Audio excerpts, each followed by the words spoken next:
Book one is about the books that I read for the last 40 years. And today I have my special guest. She is the founder of Garden of Yoga, co host of the Flow Artist podcast, as well as an author and the author of the upcoming book, Eight Limbs of Aerial Yoga, none other than Miss Jo Stewart. Thanks, Daniel. Thanks for having me on your podcast. Welcome, Miss Joe on Book One Review. And can you please introduce more about yourself that I miss?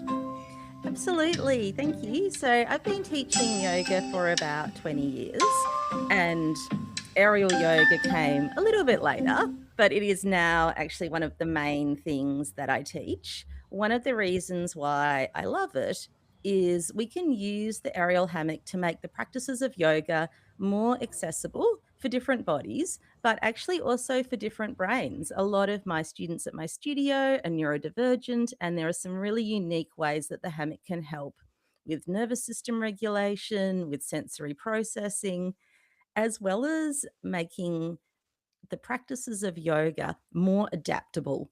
And that's really what my book is about. So I bring in yogic philosophy, that's the eight limbs. So we're not just working with the body, we're also working with the mind and even with the ethical practices of yoga. I'm sharing the ways that we can adapt the yoga poses using the hammock so that they can be more adaptable for people who maybe need support with their balance or maybe aren't comfortable getting all the way down on the ground. There could be knee issues or wrist issues that make a floor based yoga practice less helpful. The hammock is a way of bringing the floor up to the individual so that they can explore all these different types of movements in a way that works for them.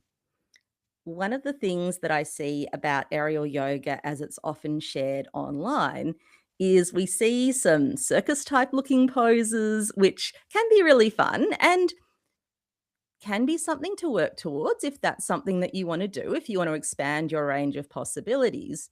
But often, people who might be a bit bigger or a bit older or working with an injury or a disability will see photos like that and just feel like aerial yoga won't be for them. Like it won't be possible. They might not feel welcome in the class.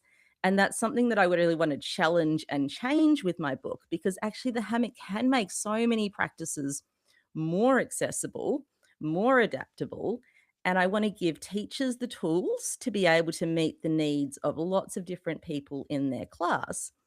And also, people who might have purchased an aerial hammock on the internet and don't really know what to do with that, because there are a lot of people like that, the tools to be their own teacher. And this is something that I do in my classes. And it's also something that I want to share with my book. Well, thank you so much for sharing your book to the world, Miss Joe Stewart. Thank Thank you for sharing your knowledge and wisdom to the world. You've been teaching since 2005, and you are one of the first people in Australia to complete anti gravity teacher training with the Christopher Harrison in 2011. When you first encountered the aerial hammock, what did you offer you must Matt could not personally before it became professional? Well, it was actually when I was on holiday in San Francisco with my husband, Ran. And whenever I like to go to a new city, I like to try different yoga classes. I just feel like that's really fun and really interesting. So I saw, I think it was called Firefly Yoga using the aerial hammock. And just as soon as I got in, I really loved how it felt. Like we'd been walking around all day on the hard pavement and we were tired, our legs were sore. And as soon as we went into the hammock, I just felt all of that tension release. It just felt so freeing and so beautiful to move in the fabric. And just from that one class, I was like, I really want to be able to do this every day. Like, I'd love to teach this. I want this in my life. And as you mentioned, I actually did my training with Christopher Harrison. And that was the first training that happened in Australia. So when I got home from my holiday and I was like researching, like, where can I do aerial yoga training? At that stage, there weren't any studios in my hometown where I could.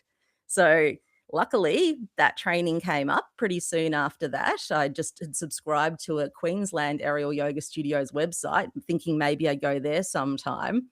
And the training itself was really fun. It was actually in the Gold Coast Olympics Village.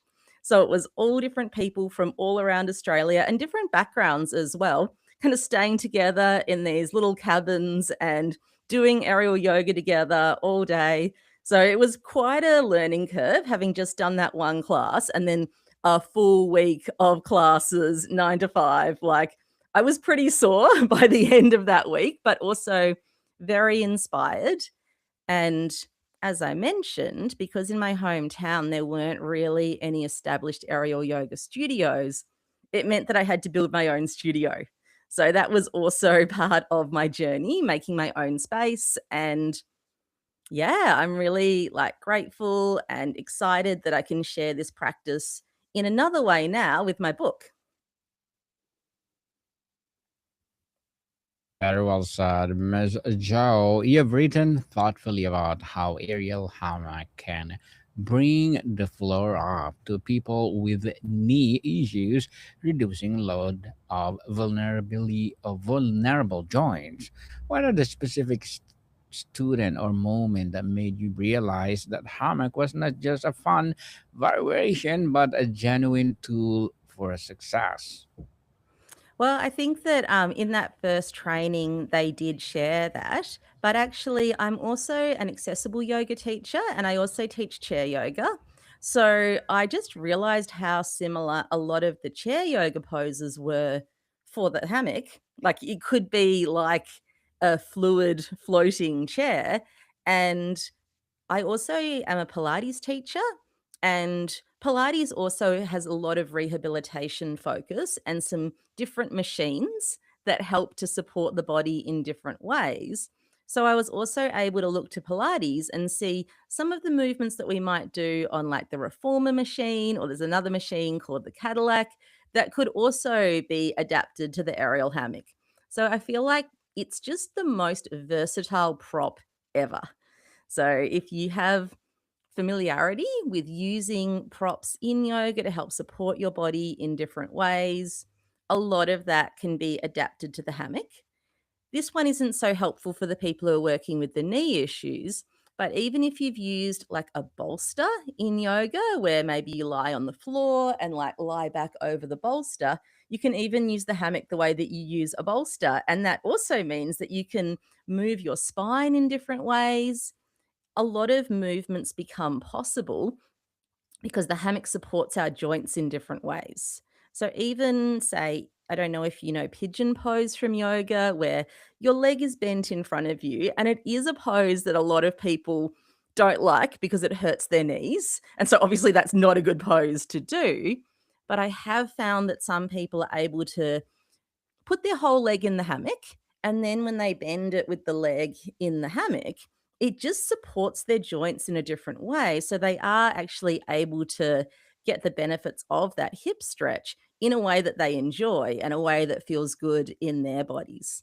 And I just learn so much from my students because everyone's got different bodies, and even someone who might come in with something that sounds like an injury you've worked with before, because we all have such a different structure. Sometimes it's like a whole new learning journey of figuring out what poses are going to work for that person. And that's collaborative. Like we work that out together and it can change day by day.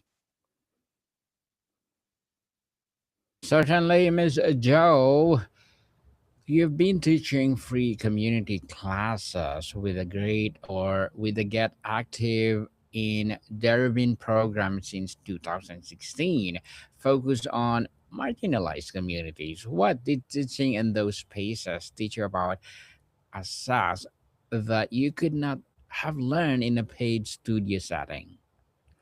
It really makes the practice a lot more adaptable for different people because financial accessibility is a reality for a lot of people. A lot of people do not have spare money to go to a yoga class. And also, if people haven't been to a yoga class before, sometimes people have concerns that they might not feel welcome in that yoga space. Often, when we see yoga online, it's all about fancy leggings and an aesthetic. So if people feel like they don't see themselves reflected in that, then they might feel like they're not going to be welcome in the studio space. So, with the council classes, I've taught a range of different things. Like, one of them is in the park. So, everyone can come to the park, it's open to everyone. You can wear whatever you want. The park does involve getting down on the grass. So if your knees or your wrists aren't comfortable with that action, then obviously it won't be as accessible for you. So now I'm actually teaching chair yoga with the council, which is great because that is super accessible. And I do have people in wheelchairs come to those classes. I have people with other mobility aids come, and it's a really welcoming space for everybody. And because it is such a diverse group, we also get the community experience of practicing together with other people in our community who maybe we haven't met before. I've had experiences where there's been 3 generations come together, like a grandma, a mum, and a baby all coming to the yoga class. So that's really adorable. Because the council run other community programs, there's a lot more outreach and a lot more marketing to different communities who I might have a personal connection with. So, especially older adults, the council have a lot of programs for them, and they will receive the message that they'll be welcome in the classes. There'll be poses that they can do, even different mental health services. As part of those programs, the council let people know that these movement classes are on because there is a lot of evidence that moving your body can help with mental health. And of course, we have the co regulation benefits of moving in rhythm in a community of people can have its own benefits. Like if you're feeling isolated and alone, that can have a real mental health impact. But if there's a place you can go to where maybe you don't even talk to the other people if you don't feel like that, but you can move with them, you can breathe with them, you can be with them, and you can relax together. Like that can really help you feel like you are part of something bigger than yourself. And I think that that is as important as the physical postures in classes like this. Very well said, Miss Joe. In 2017 article, you candidly explored whether hybrid yoga styles enrich or dilute the practice, asking, are we busy with having a good time? That we are overlooking the true power of practice. What was the internal conversation behind writing that piece, and has your answer evolved since? So that definitely was based on the way that I see aerial yoga shared online because some of the moves are really fun. Like it's really fun doing a backflip with the hammock, especially if you can't do one on the floor. And sometimes there is a bit of a question of like, is this still yoga? I think that if something is done for performance, then that can take it out of the realm of yoga. So there can definitely be moments in a dance, in a performance where you do kind of get to that transcendent state of mind. Maybe you get in the flow state. But with those types of performance based modalities, circus, dance, it's for the audience. So you might be in a position that's hurting you physically, but you just smile and put on a great show for the audience because that's your job. In our yoga practice, it's more about the inner experience. So we wouldn't necessarily stay in a posture that's hurting us physically in our yoga practice because we're actually wanting to understand our bodies. We're noticing the effects that the postures that we do have on our state of mind, and that can be our guide as to how we practice. And hopefully, as well, like through the physical practices that we do, we can get to those deeper levels of understanding of ourselves, maybe connection to our higher selves. Maybe we put the yogic ethics into action in our practice, like, say, ahimsa. That's all about compassion and non-violence. So, to come back to that example of the pose that looks good from the outside but's hurting our bodies, that wouldn't fit with that ethic of ahimsa because we're trying to not be violent to ourselves or to other people. So I think what I was exploring in that article, I've expanded even more in my book because I think it is a valid criticism. Like, are these practices actually yoga? What makes them yoga? And I think it is working within that ethical framework. And I've chosen the 8 limbs of yoga But there's a lot of other yogic philosophical frameworks that could be applied. Uh, the reason I chose the 8 limbs is because it's a very familiar framework for a lot of teachers and practitioners, and it's explained through the Yoga Sutras, which is a bit simpler, a bit less esoteric than some of the other traditional yoga texts. So I feel like it's a way in. And hopefully, just as we continue in our physical practice, we also continue in our understanding of the philosophies of yoga and the understanding of ourselves as well, because that's what the practice is really all about. Miss Joe, the book includes over 250 photographs of posture adapted for larger bodies, older adults, pregnancy, and conditions like EDS.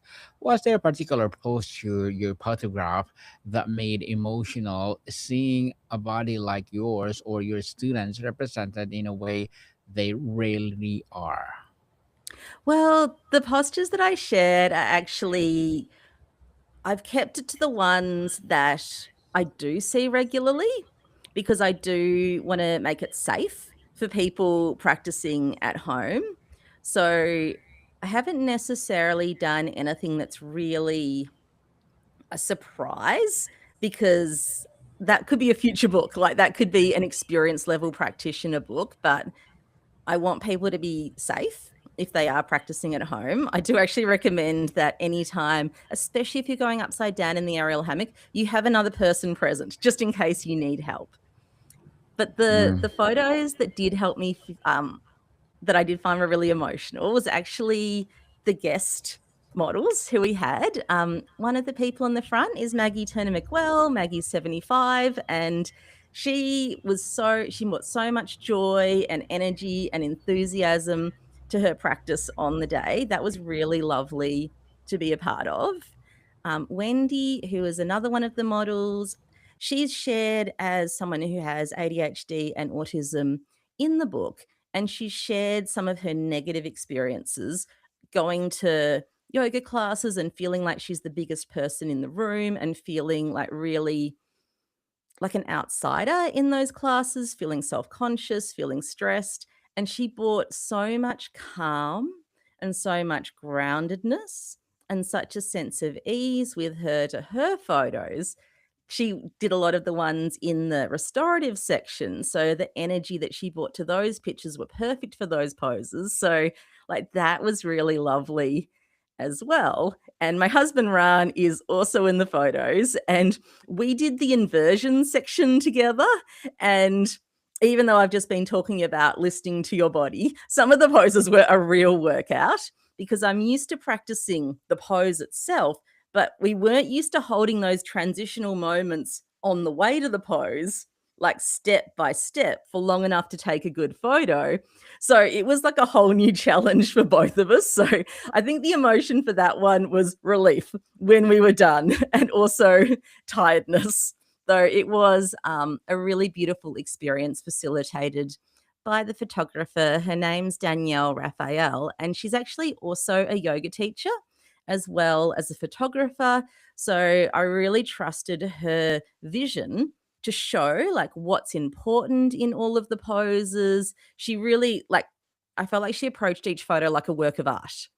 If say what was important in the photo was like the hand placement, so people would know how to safely hold the hammock, she'd compose it so you could clearly see what the hand was doing, but then also the rest of the photo um, yeah, like her composition was beautiful, her lighting was beautiful. I'm so grateful for everyone who was a part of the photos because it was a lot of work. It's pretty tiring doing aerial yoga poses for like a whole day, and everyone like brought so much energy and enthusiasm and really showed up for me. I should actually also thank as well the Yoga for Good Foundation because they gave me a grant to cover the cost of my photographs. And as an independent author, you have to pay for your photos before your book is published.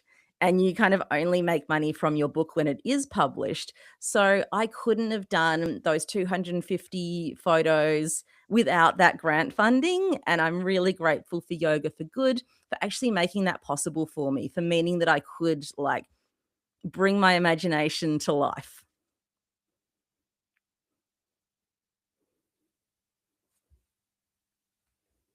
Interesting, Ms. Joe. Interesting indeed. The book includes a section of aerial yoga for a bigger bodies. What are the practical modifications you make that make surprise someone who assume aerial yoga requires a certain size or shape?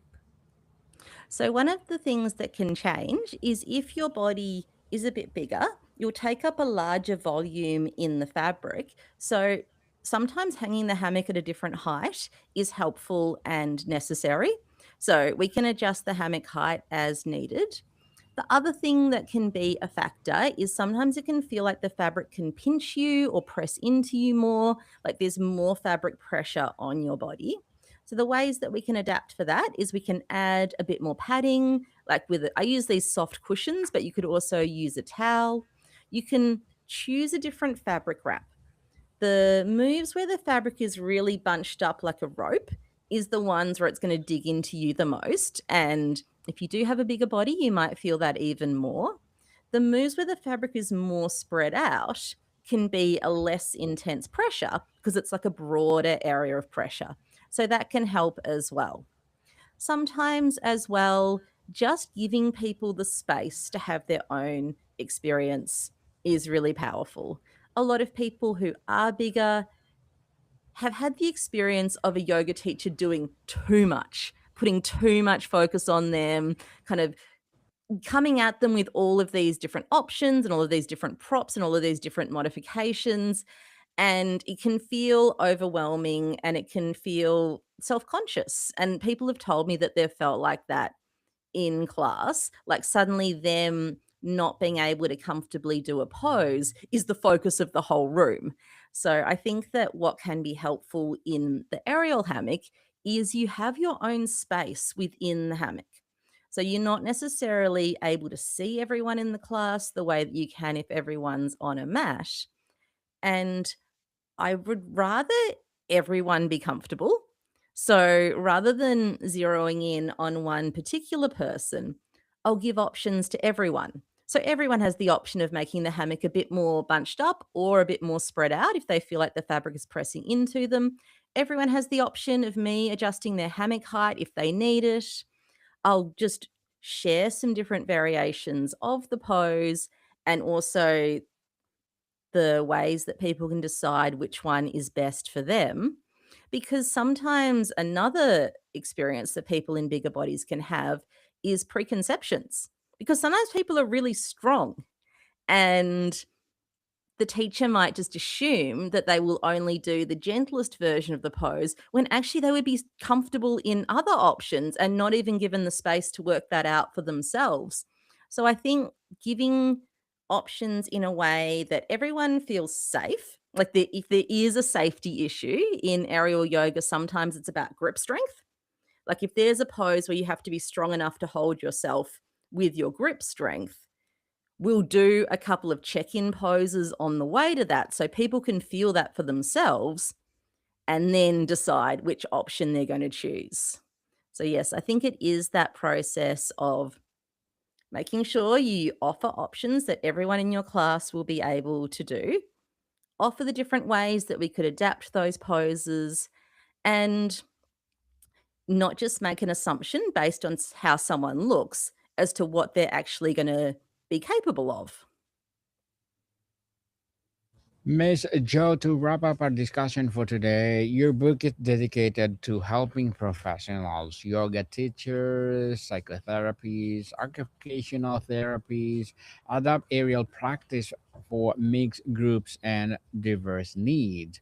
When you imagine a new teacher reading your book 5 years from now, what shift do you hope it creates and how they see their students and themselves? I hope they feel empowered. So I hope that they feel like no matter who walks in the door of their class, they're going to be able to facilitate a relaxing, comfortable, appropriate amount of challenge experience for that person, and they'll have the tools to do so. And those tools aren't just the different options that I share in the book, it's also the power of listening, the power of collaboration, and that sense of meeting someone where they're at and being able to learn from their experience as well as to teach to them. And I feel like everything that I'm sharing in the book is hopefully like a tool that you can put in your internal toolbox and pull back out when you need to. And you'll just keep adding to that toolbox as a practitioner and as a teacher from so many different other sources, including your own experience. So, yeah, I hope that it will be useful tools for someone's internal toolbox and will give people the tools to experience and to love and to share this practice as much as I do. Indeed. So, Miss Joe, can you please invite our listeners to support your upcoming book and any projects that you're doing right now? Please do promote it. Oh, thank you so much, Daniel. So, yeah, you can find my book, 8 Limbs of Aerial Yoga, Adapting Practice for Accessibility, Neurodiversity, and Physical Support at all the major online retailers. You can also order it from your local independent bookstore. And I love that because I love local independent bookstores. You can listen to me on the Flow Artist podcast. And I share from my studio garden of yoga. So I've got an online library of classes if you're not based in Melbourne, Australia, and also Zoom classes that you can join. So if you would like to practice with me, there are those options as well. Yes, people, support Miss Jo Stewart because if you support her, for sure, more and more empowering books like this to rise. So, Miss Jo, thank you so much for your time. Thank you so much, Daniel. Modicon people, see you soon.